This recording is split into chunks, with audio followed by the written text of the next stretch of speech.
안녕하세요. 신용산역 북쪽 1구역에 대해서 간단히 설명을 해드리고 이번에 새로 나온 단독주택 매물도 말씀드릴게요. 일단 신용산역 북쪽 1구역은 한강로에 위치되어 있고요. 한강로라고 하면 서울역부터 한강까지 이 전체를 한강로라고 하는데요. 여기는 구역이 되게 많아요. 우측편부터 보면은 서후암동이라고 그러고요. 5구역이 지금 한창 사업을 추진하고 있고요. 서후암동, 그리고 남영동 4구역, 5구역, 6구역. 이제 구역명이 좀 다른 경우도 있습니다. 그리고 삼성으로 시공사가 선정된 남영동 2구역이 있고요.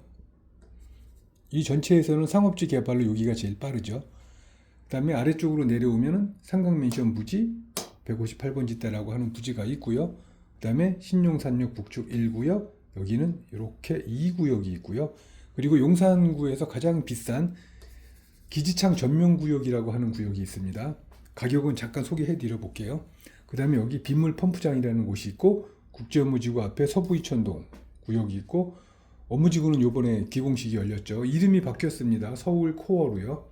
그리고 이제 배우세대로 원효로가 있고요. 그 다음에 여기 완공된 거 용산 센트럴파크 효성 해링턴이죠. 그리고 서밋 여기 한 동짜리 금년에 입주했고요. 40평이 40억, 그리고 조금 큰 평수가 70억까지 매물로 나온 게 있습니다. 한 동짜리입니다. 그리고 이제 아세아 특별구역 부영에서 하는 거, 요거 빨리 했으면 좋겠는데 아직 소식은 없고요. 그 다음에 여기 동부이천동 이렇게 한강로가 이렇게 있고요. 오늘 얘기할 거는 이렇게 신용산역 북측입니다. 좀 확대해 보겠습니다. 금년 1월 달에 롯데 르엘로 선정이 됐습니다. 브랜드 이름은 이제 프리미엄 브랜드 르엘입니다. 위치는 이렇게 되고요. 삼각지역 5번 출구에서 바로죠. 4번 출구죠. 죄송합니다. 4번 출구에서 바로입니다. 10초면은 됩니다. 한번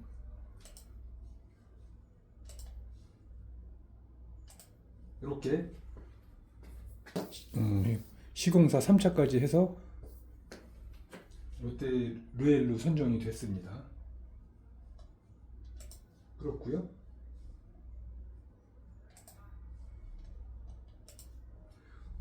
조감도는 이렇고요. 뭐 평면도라든가 도면은 다 나와 있습니다. 근데 이제 위치도를 한번 보면은요, 이렇게 세 동으로 지어지거든요. 업무동, 그러니까 금성출판사예요. 이렇게 보이나요? 좀 이렇게 가야겠네. 금성출판사가 있고요. 그 다음에 업무동이 이렇게 있고요. 그리고는 여기와 여기는 판매동이고요. 아무튼 이렇게 세 동으로 이루어지는데, 금성출판사가 여기 전체 토지의 30%를 갖고 있기 때문에 별도로 금성출판사 사옥을 짓는 겁니다. 여기 박물관도 짓고 이래서 용산 4구역 센트럴파크 예를 보면은 오히려 금성출판사 있는 게 프리미엄 브랜드로서 더 가치가 있을 거고요. 아파트는 이렇게 두 동으로 들어서게 됩니다. 지상 38층까지 지어지고요. 아파트는 359가구, 여기 안 보이네. 359가구 정도 짓고요. 플러스 오피스텔 한 30개 정도 짓는 걸로 돼 있고요. 근데 좀 바뀔 수도 있습니다. 이렇게 돼 있고, 이제 배치도를 보면은요, 일단은 향이 되게 중요한데요. 여기 이쪽에 있는 동은요, 102동 같은 경우는 측면으로 국제업무지구를 바라보겠죠. 이렇게 되겠습니다. 업무지구를 보고, 그리고 이쪽으로는 높은 빌딩이 없기 때문에 개방감이 좋고요. 그 다음에 전자상가가 지금 신축으로 지어지고 있는데요. 그것도 이제 향후에 밤에 조망권도 야경으로 괜찮을 걸로 보여집니다. 국제업무지구. 그 다음에 여기 같은 경우는 여기 101동 같은 경우는 앞에 용산공원이 내려다 보일 겁니다. 일부 가리는 건 있겠지만 대부분은 공원이 보일 것으로 보여지고요. 그리고 측면으로는 이쪽과 이쪽은 남산이 보입니다. 남산도 높기 때문에 거의 가리는 거 없이 보여질 수 있습니다. 여기 왜 중요하냐면 향후에 동호수 추첨할 때 어디가 걸리는 거에 따라서 가격이 5억까지 또는 7억까지 벌어지는 일이 있더라고요.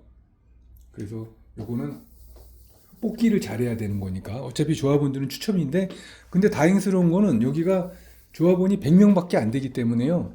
아파트는 359가구 짓는데 조합원은 100명이니까 좀 여유가 있습니다.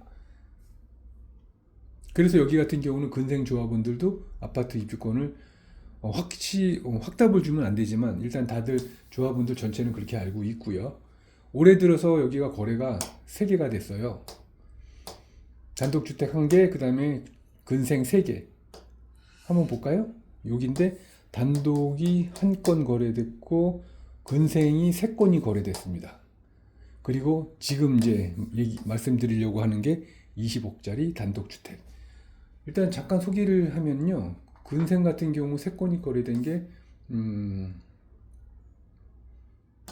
11억, 12억 5천, 13억 이렇게 거래가 됐어요. 뭐 실거래가 보면 다 나와 있을 테니까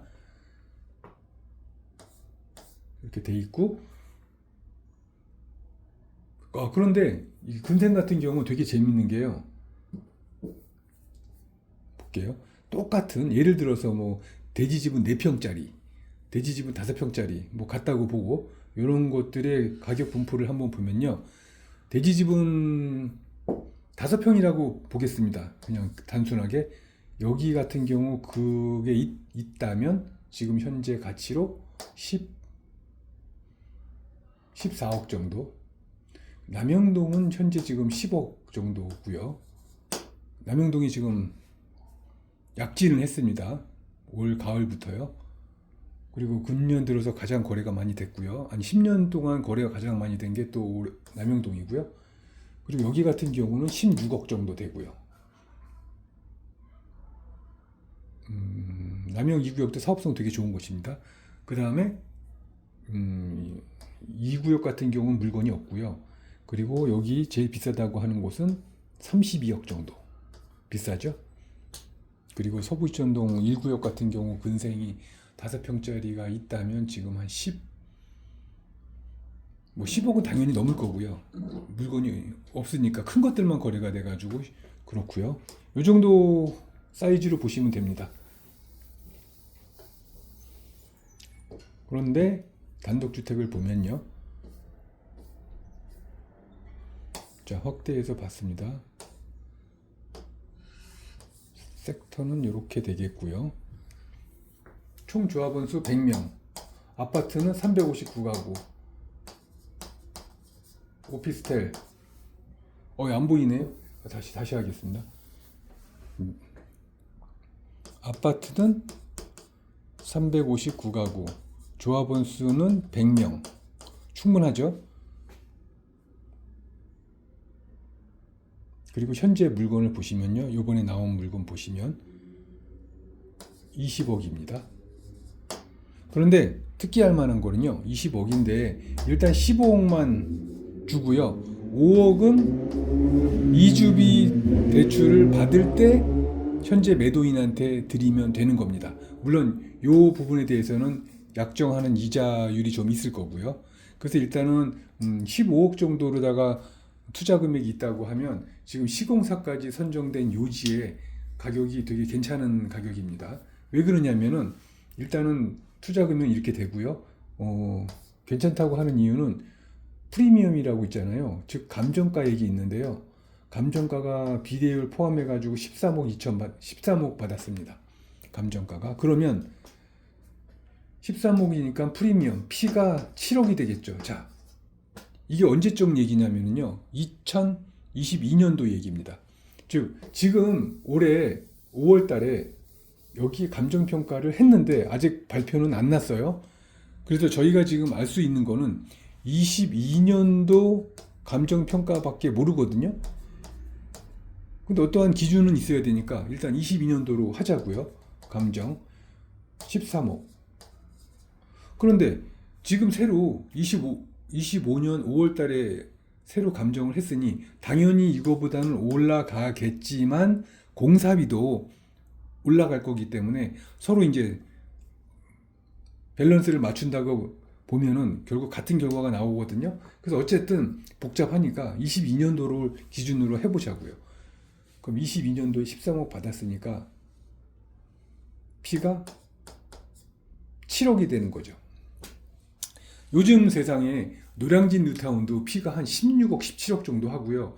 신길 뉴타운 같은 경우 한 12억에서 13억 정도 하고, 부가인 뉴타운 같은 경우 보편적으로 한 13억 정도 들어갑니다. 3구역 같은 경우는 한 10억 정도 들어가고요.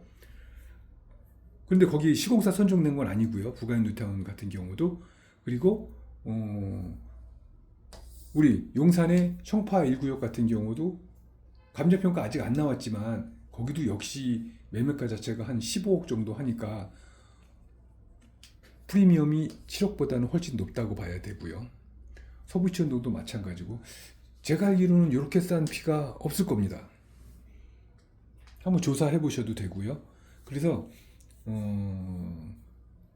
분양가를 보면은요, 이것도 역시 22년도를 기준으로 볼게요. 이렇게 자료가 보이실까요? 화면이 너무 커서 이렇게 있는데, 이거 22년도 기준으로 봤을 때 뭐 10억짜리가 있죠.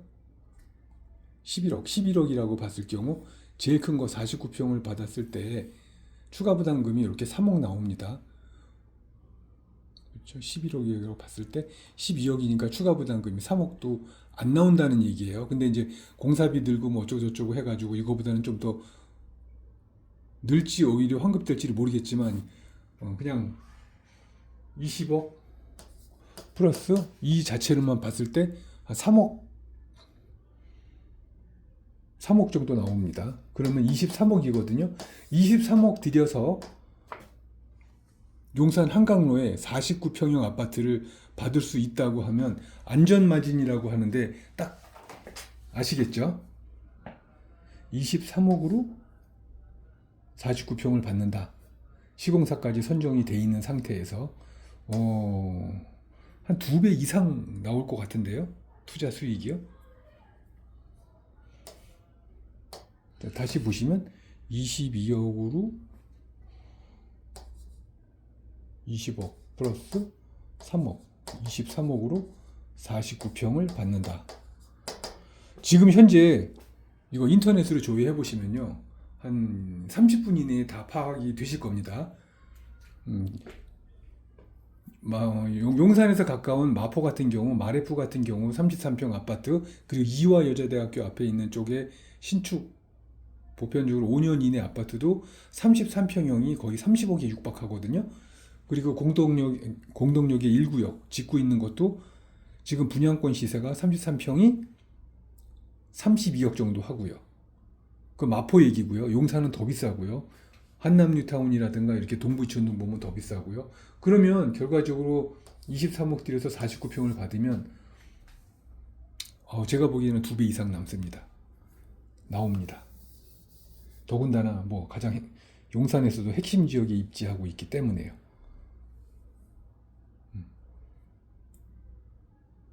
그래서 이거는 이제 추천 물건이고요.